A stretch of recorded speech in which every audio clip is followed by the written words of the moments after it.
but the losses were, close, late ones that probably stung. It was solid. Trying to keep a big picture perspective on how we're playing. Tonight was rough for a lot of different reasons. It's a game we should win. It's a game we played well enough to win, just didn't seize control of it down the stretch. And as much as I've played well, shot the ball well, it didn't happen tonight. Our second unit was amazing. Second quarter, beginning of the fourth quarter, and they deserve a lot of credit for keeping us in the game, and not only keeping us in the game, but giving us a big lead in that fourth quarter. Some sloppy turnovers. Washington made some big shots. We had some tough misses at the rim, and you come out with a loss, and it's tough. So you got to stay positive about where we are overall with a good window of games coming up, and just try to turn the page to hopefully, a good return to chase on Friday. So 3-2, solid. Should have been 5-0, could have been 4-1. It wasn't. Move on. Steph, Mark Haynes, I know you don't really care about the streak coming to an end right now or anything, but looking back on what you accomplished and what you did, what are your thoughts on that? It was a great run. It was something that had been done before, and it was going to end at some point. Now you got to start another one. So it's just a matter of, again, the next play mentality. Trying to get rejuvenated when we go home. I think it was to do it, home, road, some big games, put a streak together. It was a special ride for sure, and never really get too hyped up on individual, streaks or accolades like that. But there were some historical names that, I was able to pass, and doing something at this age was pretty special. Which of your misses will you kind of replay in your mind tonight? What plays kind of stick out to you when you think about, should have won the game? Probably the turnover at the top of the key. We had a good flow going. JP hit me at the top. I could have shot it right away. Second guessed it. Saw KO. It was just a bang bang play that they got a deflection and a steal. Missed some shots down the stretch, but I've made a bunch of them. It's not something that you ever go back and second guess the shot. It's just you wish you would have made it. But other than that, that was a tough turnover at that point. You get a dunk right there. Maybe they call a timeout. We were celebrating. We keep control of the game, but gave them life. What have you thought tonight didn't work out the way you wanted, but why do you think, looking back now over the last few weeks, the consistency for you has maintained such a high level?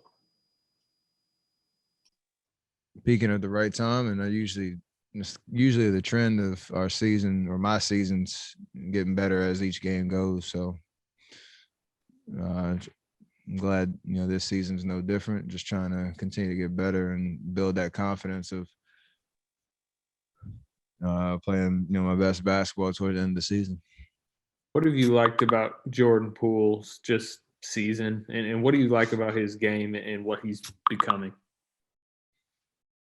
He's just resilient no matter what his opportunity is and what his performance is night to night. He has that irrational confidence that is necessary to get through some of those ups and downs. We talked a little bit. I said, I told y'all I would love to show him some film, of me my second year and some of the ups and downs I went through, trying to find your rhythm, trying to find, where your shots are going to come from, as opportunities kind of come and go, and just keeping your confidence about who you are as a player. And he he showed that tonight, and he's helped us a lot over the course of the season since he got back from Orlando, and he's going to continue to help us and continue to get better and, you know, be accountable to himself and what he expects from himself out there when he gets his opportunities. Looking at Kelly and Jordan, I mean, Kelly had a rough January and Jordan had some time in the G League. What do you think about the patience that players get? It seems like sometimes it's the thing that they can need most, but the thing that they can, like, they get the least of. What is it about patience and giving guys time to figure things out?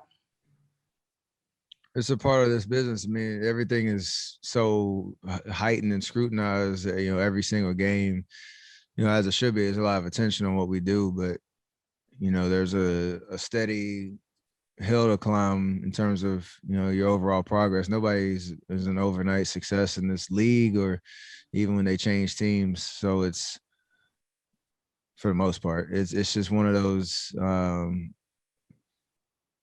situations where you always just want to try to get a little bit better every game. And even if things you don't execute out on the floor, you don't play as well as you want to, you still have to maintain that confidence in yourself. And as a team, we're in a situation where a lot of guys have gotten a lot of different opportunities based on injuries, based on trying to find the right groups of guys and rotations and stuff like that. So I think there's been more experimenting and trial and error this year than usual. So it's a part of the process of us trying to, you know, again, peak at the right time. Steph, James Hill with BNC Sports. Next stop, back home to the Bay Area. Fans will be in the house. Just talk a little bit about headed back home and getting some victories. We're going to enjoy the atmosphere. I think I've talked about it before. It's definitely noticeable if you have even just 1,000 fans in the seats. It makes a huge difference in the atmosphere and whatnot. And obviously at Chase, we had 3/4 of a season opening up a new building and then getting shut down. And we've had a whole season now where we haven't had any fans. So you're kind of sick of looking at the blue tarp. You want to see some bodies in there, and you're going to enjoy the atmosphere. And to your point, we don't want to put too much pressure on ourselves in terms of, you know, trying to get it all back or not get it all back, but looking too far ahead in terms of how many games we have at home. We have a big game on Friday against a good Denver team that we got to be ready for. When you do peak at the home and road ratio you guys have and the opportunities or the opponents you'll be seeing, what kind of feeling do you get about what you guys can accomplish over this last month? Yeah, I don't think we need to get too ahead of ourselves. Let's win on Friday and take it from there. Steph, I got 2 questions for you. First one is, why did you decide to be in a commercial with Sue Bird? And the second one is, what does the athletes as a whole need to do to help the WNBA grow? I missed what you said.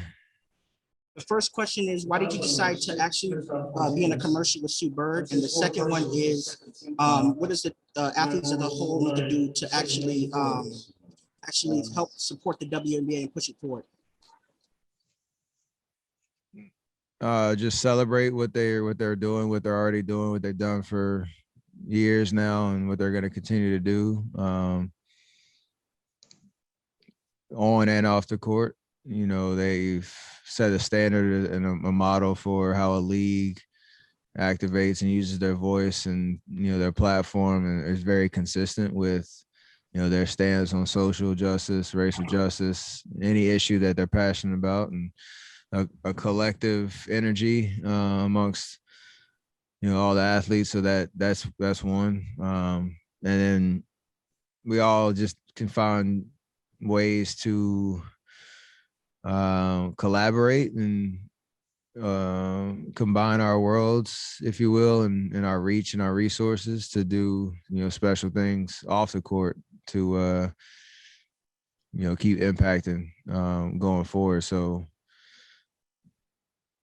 you know, the CarMax thing with Sue was a special, fun opportunity to shout her out for all her successes and accolades and what she's done in her career. So, nothing more to that. Let's go with one more. I think Kendra, I think you had one, right? Yeah, thanks, Raymond. Going back to what Nick kind of asked you a little bit ago about, you personally getting on this streak the past couple games, opening it up more broadly to the team. What has allowed you guys to finally get on the streak? Because I feel like for a really long time, there's been talking about what you need to do as a team, but now you've actually been able to put it together. It's just reps and continuing to fine tune what we're trying to do. And you got to go prove it. I think like you said, this last 10 game stretch has been much better in terms of our night to night performance. We've had some tough losses, obviously, but some really good wins and trending in the right direction. But even tonight's a learning lesson of, even when you don't play your best, just a couple more stops down the stretch, just a couple, but smarter decisions, turn the ball over will, allow us to take a game like this and take it home and get a win. So, we do have 13 games left to take all of that collective experience and hopefully get some guys back healthy. Juan, D. Lee, maybe EP, we'll see, and just again stay in the moment because we have a good thing going right now. I think a lot of confidence and a lot of joy is brewing, so got to maintain that.